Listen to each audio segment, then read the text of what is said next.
Hey there, everyone. My name's Will, and welcome back to the McNilly chat. That's the name of this. And I got Daniel on here today. Hi, So, everybody. He's pretty cool. He's a horn player here at ISU. He's graduating soon with a master's degree, That's right. which is pretty cool. So I'm just here to ask you some questions and just have a conversation here. Sounds good. So when did you like start playing the horn? Like, did you start playing the horn as your first musical instrument? The horn was not my first musical instrument, Okay. but so I have to go back quite a little bit. Okay. So I started getting into music when I was about 8 years old, and I learned about there was a piano teacher who lived up the street in my neighborhood. Her name was Mrs. Erickson. Okay. And I heard that she had a lot of students in the neighborhood and all around and stuff, and everybody loved her. So I went over and started taking lessons with her, and it became a regular thing. And then piano just became my first instrument that I kind of blossomed on for a while. Wow, that's cool. Yeah, and then so after that, I started getting involved in all the various musical activities, extracurricular stuff that schools had to offer. So I did elementary orchestra. Okay. And yeah. Interesting. So that was the second thing that I started out on. I started playing violin, and I did that for about a year and a half. But that didn't last very long. And then when I got to middle school, I wanted to play the clarinet. Okay. Yeah. Interesting. Purely because I wanted to be like Squidward, honestly. That's so real. Yeah. Okay. So I got that, and then I played clarinet for 2 years. But then the reason that I ended up finally switching to French horn after that, French horn was the next instrument I started halfway through 7th grade, was because I didn't get into the top band on clarinet. Oh, okay. And that made me really, really upset, honestly, kind of petty. I was like, I gotta find a new instrument so I can be in the top band, whatever it takes. Yeah. But I felt like my band director then kind of played favorites. So. Okay. Yeah. That's pretty typical. I feel like that happens. I mean, I felt like I was pretty good at clarinet, but It's like they favoritize also the people who are older. I feel like sometimes. And maybe. well, we'll just move you up because you're older, so we're Exactly. gonna move you up because this is your last. At least that's how it was in my high school. If you were a senior, you were just immediately in the top group, kind of thing. So I'm sure that there was some stuff like that, but sure. honestly, I don't know. Maybe it was just me being a dumb kid too. It's That's all true. in my head, but yeah, it could, yeah. Right. Whatever the reason it was, it led me to where I finally got, which was French horn in 8th grade, cool. 7th, 8th grade, and then from there I kind of just stuck with it for the rest of my days. Yeah, that's really cool. I started doing way more extra stuff in high school. I was applying for honor bands every single year, and I made it in almost every year to the state and regional honor bands. Oh wow, that's really cool. So I was really well exposed to the music scene even growing up through high school. I feel like I had a good foundation with piano lessons and going through the elementary middle school route, and then high school was sort of exponential growth. That's really cool. Yeah, I had, and then in my my sophomore year, same year I started applying for honor groups, I joined a youth orchestra. That was in my city too. So I was just trying to... How to do everything. Yeah. You could. I mean, I don't know, I loved it though. It was never something that I had to question, why am I spending so much time doing so much stuff related to music? It's because I wanted to. Because you wanted to, yeah. It wasn't I hate this, I'm just good at it kind of My thing. parents didn't even really force it on me. I mean, my parents loved that I had something like that, because that's really cool. At one point or another, my family kind of has appreciation, or did one point played music. Oh, okay. But they have an appreciation for it, and because of that, I felt like I was able to get support from both of my parents. That's really cool. Yeah, so it was nice. Having the resources and the ability to make that happen, and so I've been playing French horn ever since I want to say 8th grade, so 13 years old, a little over 11 years. Okay. Yeah, that's kind of funny. I had a similar path, except I played trumpet. Mm-hmm. So I started on trumpet, and we did I was in 5th grade band. That's when they started everyone on their instruments and everything. Mm-hmm. So I started playing the trumpet, and then when I got to high school, so my sophomore year was COVID, actually, so we didn't have anything. And then my junior year, we got a new director. And I was like, I was not very good at the trumpet. And so he was like, hey, you should try the French horn, because we have no French horns. And I'm like, all right. So he first put me on mellophone, and then I switched to the trumpet, or switched to the French horn, which was kind of an interesting change, because on the mellophone, the fingerings are very similar to trumpet. Yeah. And so, I got to horn, and I was like, man, I can't play any notes on this, because I was playing trumpet fingerings on the horn, kind of thing. So it was throwing me off. So, but I remember starting on I think it was a single horn or something, and yeah, kind of went from there. Okay, so when did you start playing trumpet? I started playing trumpet in 5th grade. Oh wow! So okay. I played up to junior year of high school is when I stopped playing. And that was your first instrument? Yeah. Okay. Yeah, when I was a kid, it was kind of funny you brought up piano, because I actually did, when I was 6 years old, I was in piano lessons, but we moved away, so I wasn't able to continue with them. But I did do piano for a small, amount of time. I don't remember. Yeah. It was so long ago, but yeah. Cool. Yeah, I think piano, if it were ideal, I think everybody should start playing piano if they're going to start an instrument. It's just makes sense. There's so many things you learn from it when it comes to oral skills and training and coordination and dexterity with your fingers, and the opportunities that you have musically to challenge yourself with piano. It's limitless. And then from there, it's if you find something else that you really love, you already have. That's how it felt for me. Okay. Because everybody was like, well, the French horn is one of the hardest instruments to play in the world, and it definitely is. For sure. Yeah. I think we can both agree on that. Yeah. But I feel like I had a really easier time adjusting to the kinks and the crazy qualities of the horn, because I had such a strong foundation with piano training and previous instruments and previous ensemble experiences. Yeah. But it felt a lot easier. So I think I think everybody could stand to benefit with just having basic piano skills if they're going to get into music. But everybody learns in a different way, so I don't think it should be a requirement, but it should definitely be strongly encouraged. I think so too, because I feel like it would have helped me especially a lot with my my oral skills as well, because that's still I mean, it's a lot better than when I got here. But it still can be a struggle for me sometimes to find those pitches, just because I didn't really play the piano when I got to elementary school and beyond. So until I got here is when I really was in the piano classes and everything. I see. But yeah, I definitely agree with that though. If there's a way you could learn piano, I think anyone should take it. Definitely. Yeah. So I guess that pretty much answers the original question. Yeah. Like I said, it was a long. That's crazy. That's crazy. You started with a string instrument. Yeah, I guess aside from piano. And yeah. Well, it was funny. I really did think that I could shine on violin, but there was these two kids that were they had been taking violin lessons for years before I had even started, and they played so well. And I was I need to get as good as them. But I just never could. Yeah. It was a very different beast of an instrument. I'm sure.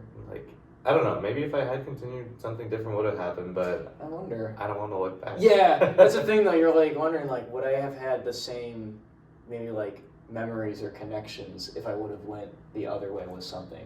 I mean, you can do that with anything. Yeah. Literally. Just what if this and that. And then sometimes you can just fall down the hole. Yeah, it's a whole thing, Yeah. Oh, yeah. So anyways, do you have, what's your next question? Well, I guess my next thing is, I know that I've probably already asked you, because I know, for context, Daniel has given me lessons here at ISU.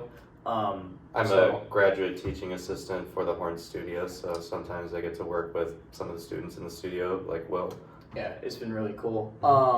But there was some times where we had a chance to kind of have conversations, and I think one of the things I asked you was how did you end up coming to ISU, like, to pursue your master's degree? Well, the short answer is Dr. Hockenberry. Okay. Like that's the short answer. Got it. But like more to elaborate a little bit more on that, my application process for grad school was a little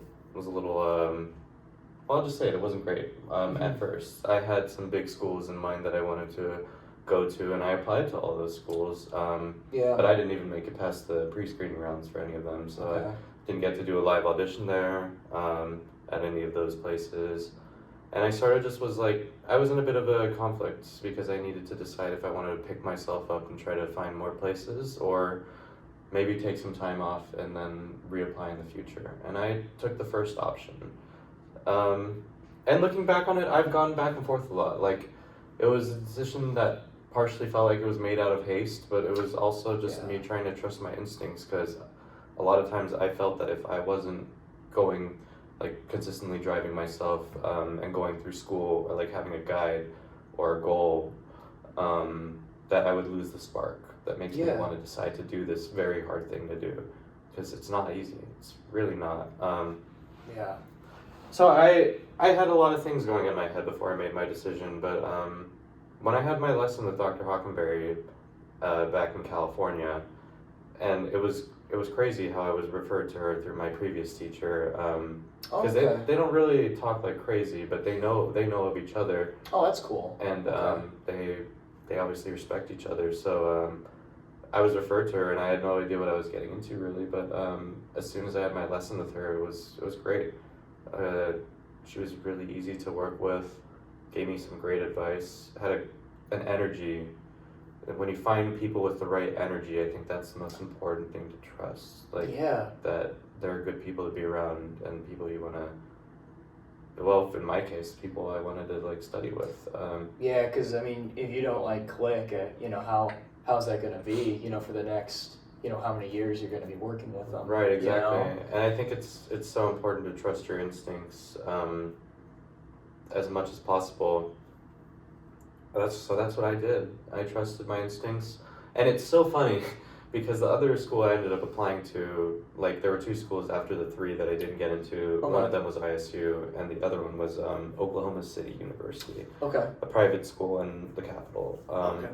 Yeah. And it was funny because I did my audition for ISU not at ISU. It was like a weird situation that I had set up with Dr. Hockenberry, so she managed to meet with me while she was in California, and I auditioned for her at a school in California. Oh, okay, which was for ISU, but it was really strange. That's funny. Okay. It's a very strange scenario. That's really interesting. Yeah, I never actually ended up coming to ISU before I was enrolled as a student and ready to start. That's crazy. Yeah, I didn't visit the campus or anything. I took a really big risk. Wow.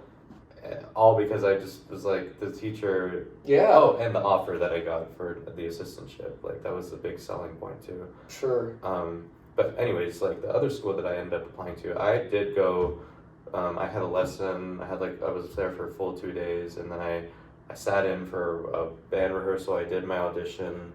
I got to play with a quintet too because it was auditioning for a brass quintet fellowship. Oh, that's cool. Okay. And that was fun. Like, I had a good time. The teacher was good too, but well, one of the biggest things was I didn't get that selling point. Like, the offer they gave me, it was good, but it wasn't the top offer that they had, which I was like, that was what you were kind of like aiming for. Yeah, exactly.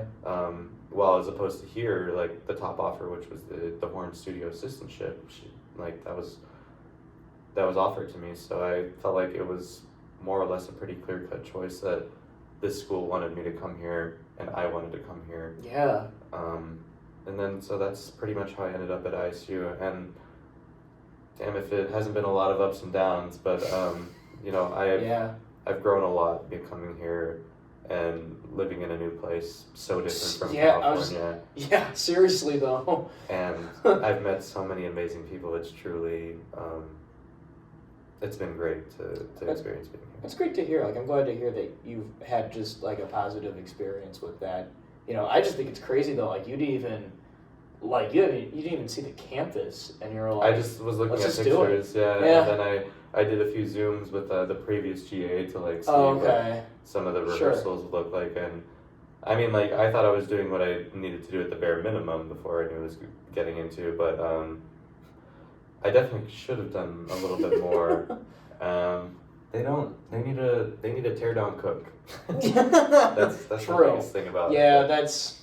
That like the music program doesn't feel very appreciated mostly because of that building. Yes. No, I definitely agree, especially because like now it's just that every program here has been growing so much, especially because I mean in our studio we had like 9 new I think freshmen it was. Yeah. So I mean everything is like growing. So yeah, that is very true. With Cook. Yeah.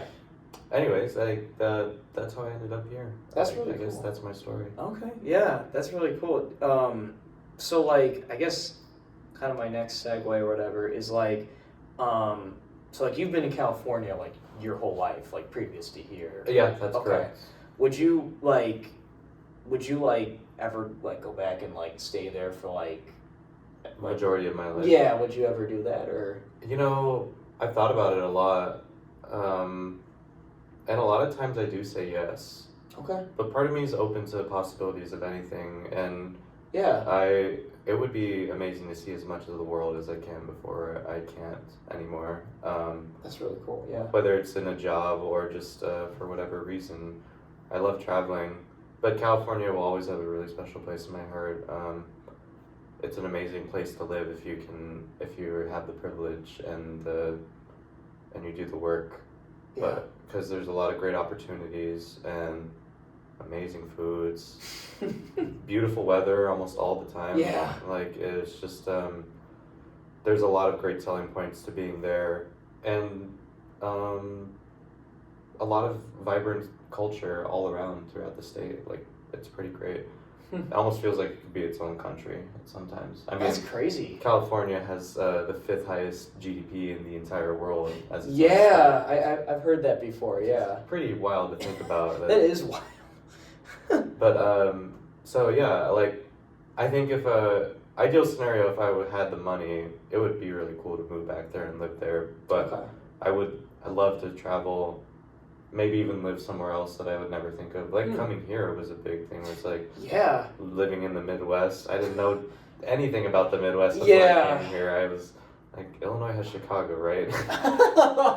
That's so real though. Yeah. It's got that, and then that's it, right? yeah. So I would have thought the same thing though. yeah, exactly. It's a huge culture shock. Yeah. No, but- it is. Living in another country would be so awesome too. It's just, Okay. That's an even bigger that's a whole challenge in itself. But yeah, I think I like to keep my mind open to whatever comes. It's really cool. Yeah. Have you been to have you been outside of the United States? Yeah, a couple Okay. of times. I've never been to Europe, so that's something Okay. I really am wanting to do as soon as possible. But Yeah. but I've been to Mexico a few times. Oh, okay. And I've also been to Japan a couple times. Oh, that's really cool. Okay. Wow. That's kind of crazy. Like Mexico and then like Japan's like all the way here. That's Yeah. pretty cool. So I just want to travel more. Yeah. See everything. Yeah, I think when I went on my like the marching band here, went to Ireland. I Mhm. think it definitely opened my eyes to traveling to other places. Because originally I've only been around the United States, so I really haven't been out of the country. And then when I got to go to Ireland, it was kind of cool to just see a different culture. So was that your first time out of the country? Pretty much, yeah. Wow. I went on like a Disney cruise a couple years ago where we did go to Mexico, but it was like for a day, and I didn't really get to like see the culture. It was just, and also I was like in elementary school, so I was really little when I went, so I don't remember a whole lot of it. But Ireland was like the first like experience where I was like, oh wow, like this is like different to like what I'm used to. It was cool to experience that. Yeah. I think that's like the feeling you have to chase as much as possible, and also remembering that traveling is a super fantastic learning experience.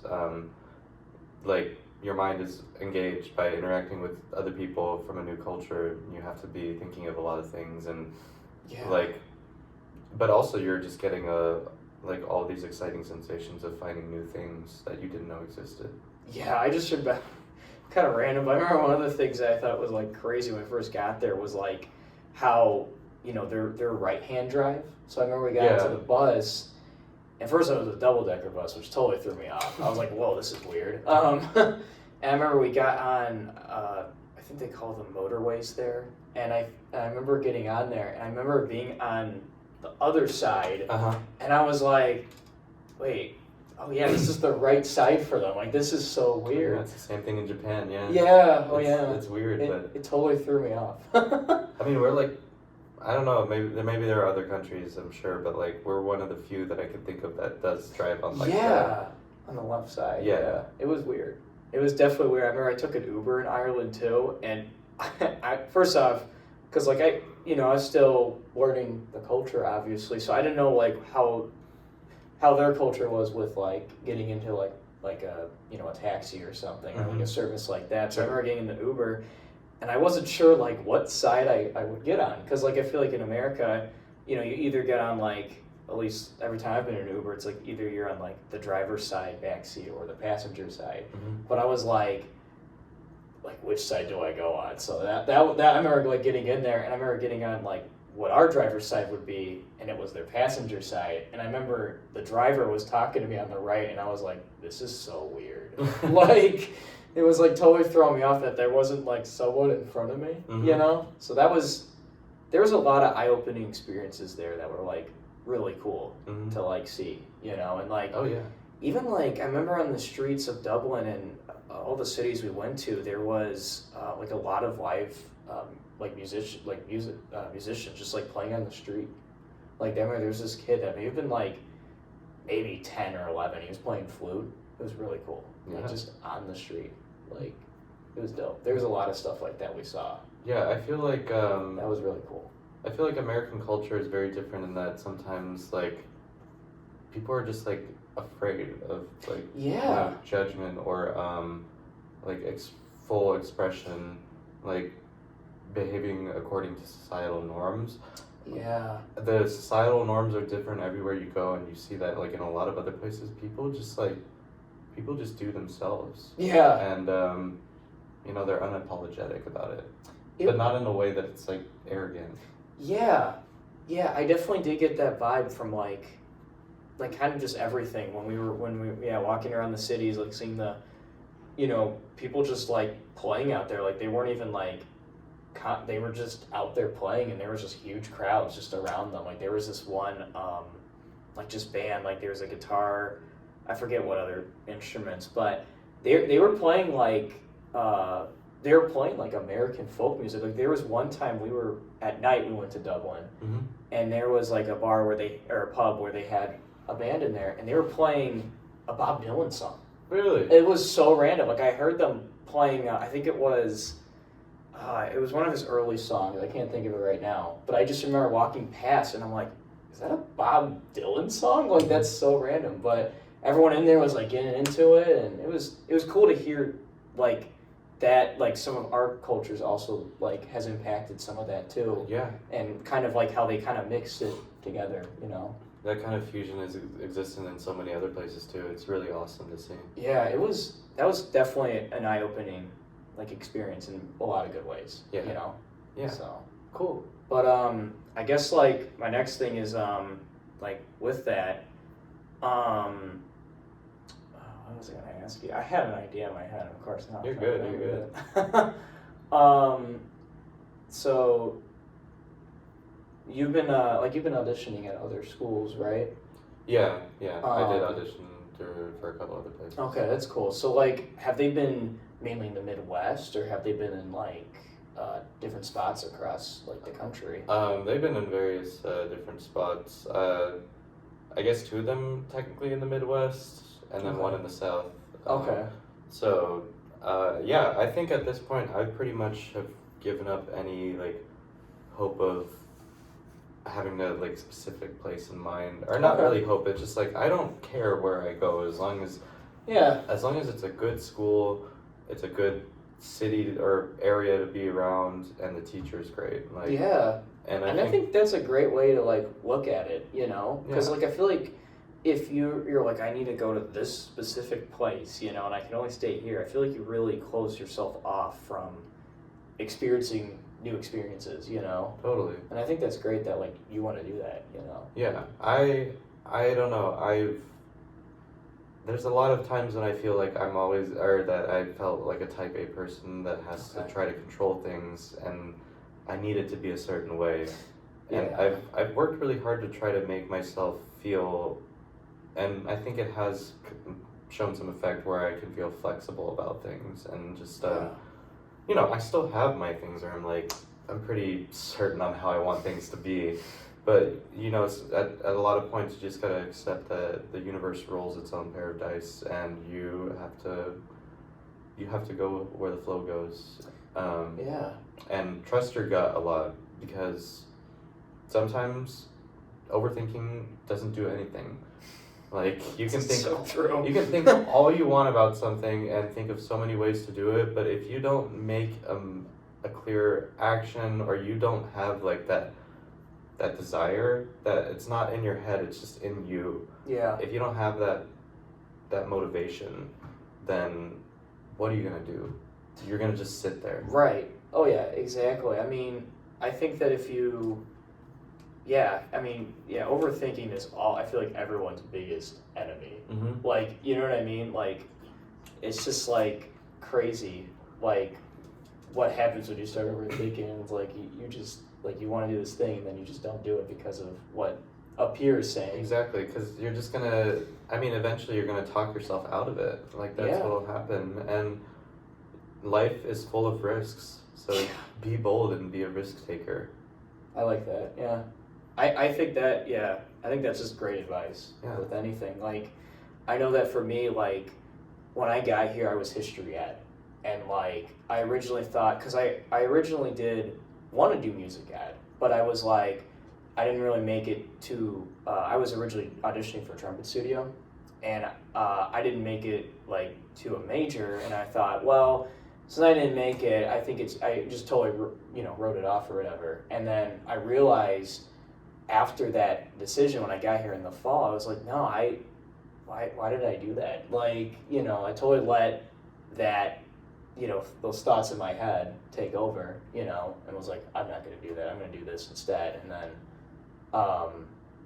I'm glad that I then eventually got to like, okay, I actually want to audition for Horn Studio. Like, I actually want to teach music one day, Mhm. you know? Because I feel like if I haven't I did not do that, I feel like I would have definitely regretted that, you know, forever. Yeah. You know? So it was definitely like, yeah. So I definitely love that advice, you Yeah. know? It's something that I need to tell myself more often too. I think we all need to tell ourselves that more often, you know? Listen to our own advice for Yeah. change. I think sometimes we just doubt everything we think, like, oh, it's like, whatever. But then we realize, oh, wait, actually, we might be onto something. Exactly. You know? So I definitely, yeah. That's cool, though, that you're, like, been, like, kind of looking at, like, everywhere, you know, to, like, audition at and just see, like, what happens, you know, where you end up. I mean, definitely do your research and have ideas, like, Sure. but, you know, you can't hold yourself back. Yeah. A lot of times you are your own greatest enemy. Yeah. And it's just fighting with yourself and those negative feelings, like, I can't go to that school because I can't get in. I can't go to that school because it's too cold there. Or, like, Yeah. X, Y, and Z, man, there's So a million many. ways to talk yourself out of something. Oh yeah, for sure. I guess another thing is like, besides like, you know, playing the horn and everything, like, do you have, like other like hobbies that you do? Just cause like, I know that like I love music, but like sometimes I need to step away from like music. Like for instance, that's why I made this, you know, interview Yeah. podcast thing. Cause like I realized I wanted to do something other than just like I love music and I definitely want to teach it and definitely like love it, but I also want to do like other things other than that, Yeah. you know? No, I definitely do have hobbies, and I think that you can't scream it loud enough that musicians need to have them, because it's True. so easy to get that tunnel vision if you're in music. It's like, I need to get better, I can only be thinking about music and all the time, like, blah blah blah. if you want to have a holistic and balanced lifestyle and actually become a well-rounded person, Right. you can't be like that. You can be the greatest musician in the world, but you can be a boring shell or a person. No, seriously. Like if you though. don't have some other attributes to yourself. So no, I definitely do have some other things. Growing up, I've always been like surrounded by like a lot of like technology and stuff, and so I feel yeah. like I've always been big into video games ever since I was like 5. Like, Yeah. I've been Heck playing yeah. games for longer than I can remember most things, and like all kinds of games, mostly shooters, Yeah. which I feel like has always helped me feel like my motor skills and my response times have been like Better because of it. yeah, because Yeah. I'm just like my brain is pretty active and engaged when I'm playing those things and just like reacting. Oh yeah. I mean, yeah, I love video games too. Yeah, You exactly. know. I played a lot of racing games growing up. Okay. Yeah. I like strategy games too, like building your own places and Oh, whatnot, and yeah. like growing your own cities or whatever. But so yeah, video games. I love watching television and movies too. Okay. I used to watch movies with my family growing up all the time. And as I got older, I started to like get more opportunities to see like different kinds of TV. Like sometimes the more obvious like crass things that you don't want to be watching as a kid, but Especially with your parents. yeah, but it was weird because like with my family, even when we did like family movie nights, we would sometimes be renting movies that it's like, why are we watching this as a family? That happened to me. We watched you know the movie Borat? Borat? Yeah. Oh yes, Yeah. yes, of course. I love that movie. It's Yeah. so funny. But I was watching that with my parents. Oh my and that God. was possibly one of the, no offense to my parents if they watch this, but like we watched like maybe 30 minutes and we're like, all right, this is not a family movie for us to watch. like we just, I think it was the second one. Because I've seen the first one, but then I watched that with my friends, which was, you know, that made more sense. But then I watched the second one with I think my dad or something, and I remember we were just like, all right, we gotta turn it off. Like, we can't. Yeah. Like, No, like, we definitely have movies like that too. Where it's like, Yeah, it's oh, like, yeah. why are we watching this as a family? It's like, why are we watching a sex scene as a family? Yes! Or something? Yeah, exactly. I'm 'Cause- like, that's just so uncomfortable. oh yeah, it's just bad, especially because it's like you're with like your parents, you know, or your family, and you're like, man, this is an interesting scenario. Yeah, exactly. But so, all that to say, I've watched a lot of different kinds of movies and TVs. Okay. That's cool. Especially in the last few years, I've definitely tried to expand my horizons with like the It's great. TV and stuff. What have you watched like recently? Let's see. I've been rewatching a lot of stuff That's fair. recently, but so rewatching a couple of animes that I really like. That's awesome. I'm a huge Futurama fan, and I've Oh, been yeah. watching that again. I was watching that for a bit and then I got out of it, but it's a dope show. It's cool. Yeah, I think that like sitcoms or animated shows are like my favorite things to go back and rewatch. Okay. Yeah. I'm a big fan of regular show too. Oh, regular show is so good. It's so funny. Yeah. I've been meaning to try to watch a litof bit more like serious stuff. I recently restarted a show, The White Lotus on. Yeah, I've heard of that one. Yeah, great show. Okay. Kind of like a dramedy. Like very, the humor is very unique. But also the writing is really interesting because sometimes it'll feel like it can be like a real conversation that's happening. Wow. Like something you That's actually crazy. hear, and like.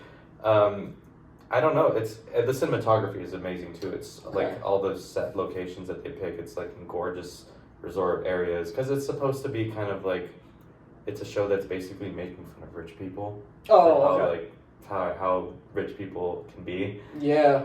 But it's also like a murder mystery because at the beginning of each season they show like somebody who dies, Oh, interesting. and then they Okay. like go back after, and then the next Huh. episodes like are like the play out of how it comes to that event. Yeah. And you're like trying to figure out who is like Sure. responsible for that. Oh, that's pretty cool. I've heard of it. I've always been curious about it. Yeah. So I might have to give that one a watch. Great show. I mean, you can binge the hell out of it. It'd make it feel like a 7-hour movie or something if you want to watch a whole season. Yeah, I don't know why for me, like, I have been, because recently I started watching movies again, Mm-hmm. because I was like, man, I really want to get into this again, because actually, one of my friends, who was, so recently I rushed a fraternity known as Phi Mu Alpha Symphonia, musical fraternity here, and my big is, like, super into movies, and I was like, man, I should, like watch some movies. Like, that's something I've never really done, and I was like, that's something I really want to get into. Yeah. And that yeah, I don't know why, but yeah, I've been really getting into movies. I don't know why, but like, I can just sit down and like watch a movie, like whether it be only like 30 or 40 minutes of it and then come back to it. But like, I don't know why for shows, it's like so much harder for me to get into. I'm not sure why. Interesting. But yeah. That's pretty cool though about the White Lotus. I've always wondered what that was about. Yeah. Sorry, I keep getting off on these tangents because I'm No, just you're like good. going into detail. But yeah, like those are like, so things relating to technology have like always been like gaming, television, entertainment, videos. Yeah. Big part of my life for sure. I do enjoy other things though too. Like, I mean, as much of a lazy bum as I can be, I do enjoy being physically active. I love going on hikes. Okay, yeah. Sometimes by myself to like just like clear my mind and be with nature as much as possible. Which was one of the great things about living in California is that there's just so many places to do that. Seriously, sometimes it's annoying because there's people that covet and there's trails that are always going to be busy because they're the best ones. Sure. But you can find your places here and there, and regardless, it's just such a great like opportunity to get outside and like relieve yourself of the stresses of the real world. Yeah. Being with nature. Yeah. I also enjoy like weightlifting, although I haven't been doing it as much as I would like to be regularly, but it is definitely a great experience to kind of escape from reality as well, and like the feeling.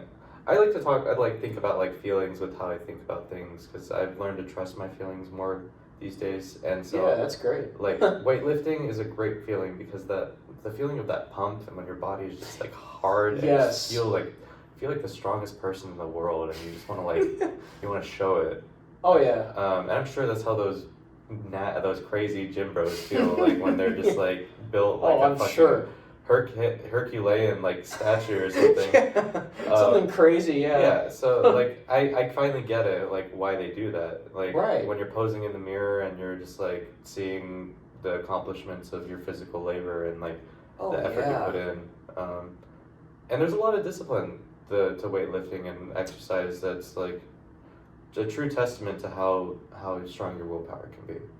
For sure, yeah. I remember, because I got into it because my one friend, it was my junior year of high school, and my one friend, he was like, hey, like, you should, like, come over after school, like, I have this, like, he had, like, a setup, like, at his house, like, in his garage, he had, like, a, bunch of equipment. Sure, like a home gym. Home gym, yeah. And I just remember that was when I kind of got into it, because I was mainly just a runner. I did like cross country for a bit, and that was like, all right, that's like my thing. But then he like introduced me to that, and that like forever changed how I exercised. Okay. And that really became like very meditative for me in a way. Yeah, it like, really is. Like I'll like put on like, which is kind of crazy, but I'll put on like lo-fi and I'll go work out. Really? And it helps. I don't know why. That is so interesting. It's so weird, but I think it's because like I normally when I work out, I normally work out like early in the morning, like 6 a.m. Kind of thing. So like I'll go to the gym at like 6 in the morning, like the one here, and it'll just open, and yeah, I'll just throw on lo-fi, and it'll just like it just helps. I'm not sure why. So, but do you still feel like you're like kind of like pushing yourself when you're? Yeah. But the lo-fi helps you sort of. Yeah, I don't know how to describe it, but like for some reason I'll just put on like lo-fi hip hop on Spotify. And I'll just like go to the gym, and I sometimes go even harder with it on, then when I would put on like, you know, like A rock metal or something, rock, yeah, something yeah. crazy, which is so weird. But I think it's because like it helps me kind of like center myself and like calm myself down, like in a way, because it's Yeah. like so early in the morning that like, you know, because I think when I wake up, which I'm sure most people do, it's like you think about, all right, here's all the things I have to do in the day. Like I'm gonna think about it right now for whatever reason. I mean, You know? a lot of times these days, I'm thinking I want to go the hell back to sleep, and if I can, I'm going to. Yeah. And if I can't, then I have to just get up and will myself. That is so real. So I'm impressed that that's what you're thinking. Yeah. Is like all the Well, things you gotta. I I mean, that know. happens to me after like a Okay. few minutes, but like. No, for me, I'll wake up and it's because like I have anxiety or whatever, which I know everyone does, but like, I'll just wake up and like, yeah, that'll be the first thing. But then I'll be like, then I'll finally get up and like, yeah, I'll put on like lo-fi or something calming or you know jazz or whatever, Uh-huh. and I'm like, all right, like I feel better, you know, and I'll like go to the gym and I'll still have a good workout. I don't know how, but I'm just going with it. Well, that's really interesting, and I might have to try that myself sometime. Yeah, I don't know why it helps, but it's been helping me lately. Because I realized that because like I really like listening to music, you know, obviously, and I realized that like as much as I like listening to like my regular playlist with like you know all kinds of stuff, I'm like, well, in the mornings I think that listening to like the lo-fi and stuff really helps me like kind of center myself and like calm myself down for like the rest of the day. Mm-hmm. Kind of helps me focus, I think. And then I think like later in the day, I'm like, okay, now I can put on like my regular playlist. You know, it's really strange. I'm not sure why, but Yeah. it seems to help. Interesting. So I don't know, but yeah, it's always been meditative to me. I don't know why. Yeah. No, that's awesome. I think that's like pretty much most of the hobbies I can think of. I mean, I've learned to try liking doing new things in general. Yeah. And if there's something that I don't like, I mean, that's fine. There's a lot of other things to appreciate. Yeah, exactly. I like cooking, and I want to do more of that's it. cool. But like, I've been really hard to find the motivation to like find the right thing I want to cook, and then go shopping Yeah. and preparing everything. It's a lot. It's a lot. Yeah. Like it is. Cooking honestly feels. I mean, it's an art, but also it's kind of like a science in the terms of how much preparation you have to do to make sure everything gets right. I know. And then baking too. Oh like, my god! I know my mom. Like she's a baker and she cooks. You know. Mhm. And yeah, I just remember her doing like all of that, like the baking. I remember she would like. I almost every birthday I've had, she has baked a cake for, and like you know doesn't go out and buys one. Which I no disrespect to anyone who does that at all. Yeah. But it's just crazy to me because I'm like, because she'll make like the bundt cake things. Oh yeah. Which are like very complicated, you know. Yeah, 'Cause it's no, like there's nothing in the middle, and it's like she makes those all the time. I don't know how, and she like loves it. Like she'll like make like I mean anything, you know, just Yeah. crazy. No, yeah, exactly. Like and the things it takes like so many hours to do, and she's like, yeah, I just put it in now. She's like, I gotta wait a few hours. I'm like, all right, like that's cool. Like, It takes a lot of work, but yeah. yeah, I don't know how she does that. But yeah, I love eating. I mean, I'll call Who that a doesn't? hobby. Yeah, like Yeah. honestly, going out to new places, especially with friends. yeah, Like, it's cool to try like different things. You know, Yeah. I know for me, like I know my girlfriend, my mom probably watches, be like say to me probably later, be like, you know, you're a picky eater though, right? Like the thing is, I'm not like the typical picky eater. Like I feel like I'm not very picky. Okay. But like maybe to other, not even to other people. Like I know other people don't do that. Only my girlfriend, and my mom do. Because the thing is, my girlfriend will like eat anything. Like you'll put like anything, maybe like snails or something. She'll probably eat it. You know. I tried to. Yeah, I I mean, mean- honestly, I feel very similar. There's like a few things Okay. that I'm like, there's a very few select amount of things where I'm like, I really don't want to eat that just because I know Okay. I don't like it. Right. Like top of the list is probably papaya. Oh, I'm okay. not a big papaya fan.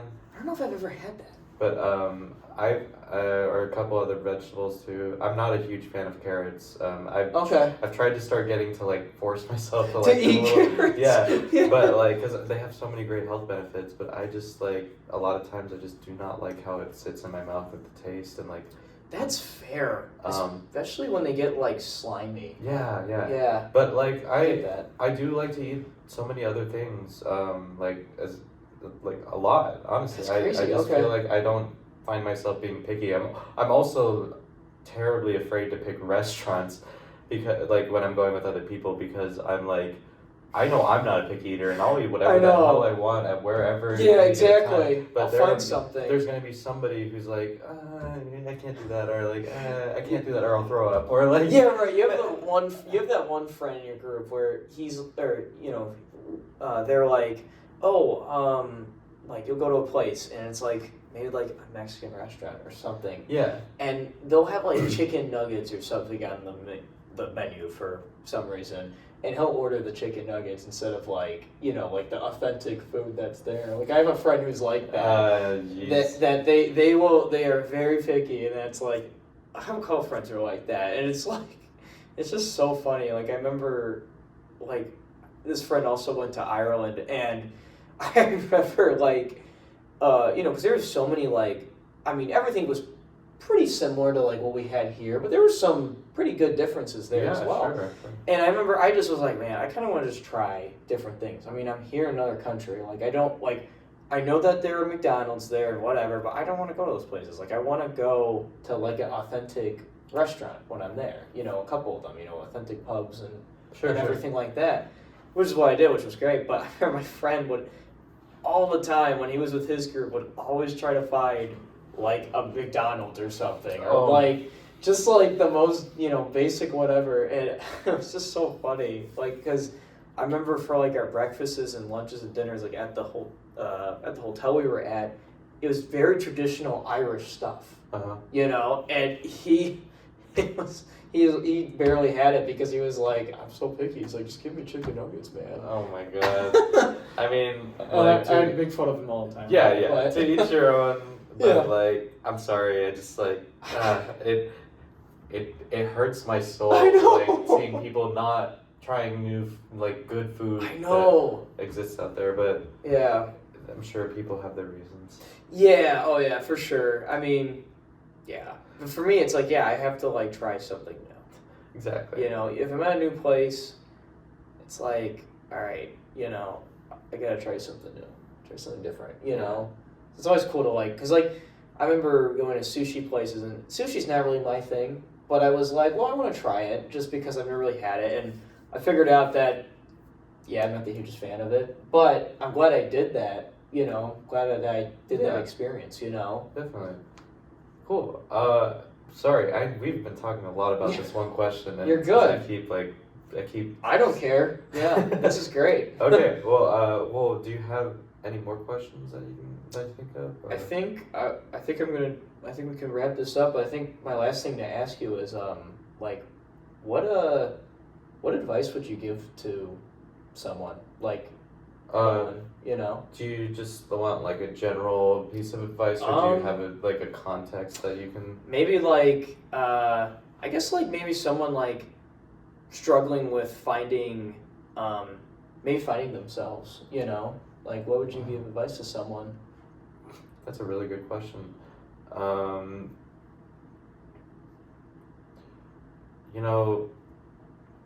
You have to.